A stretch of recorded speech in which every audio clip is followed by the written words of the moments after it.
Welcome to the Genius Factory. Enjoy the video. You begin by confirming the essentials so we avoid blind troubleshooting. First, check the VM image and disk files are present and readable by the hypervisor. Permissions often block boots. Next, verify allocated RAM, vCPU, and storage meet the guest OS minimums because insufficient resources cause kernel panics or hangs.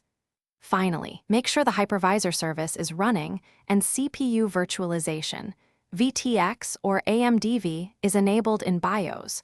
Once you have access, attach the VM console or enable serial logging so you can read the boot messages. This tells you whether it hangs at kernel, initramps, or grub. If disk errors appear, mount the virtual disk on the host to run FSCK or repair file systems. This fixes corrupted superblocks and missing kernels. Also inspect firmware settings, UEFI versus BIOS, secure boot state, and virtual device drivers, because a wrong boot order or disabled virtual disk controller will prevent. You now perform repairs and finalize the fix.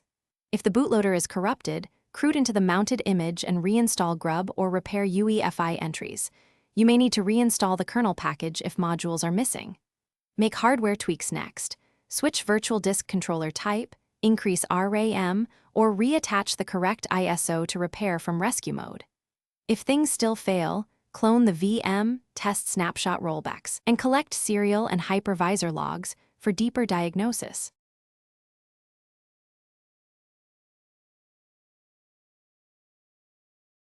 Thanks for watching. If you found this helpful, don't forget to like and subscribe.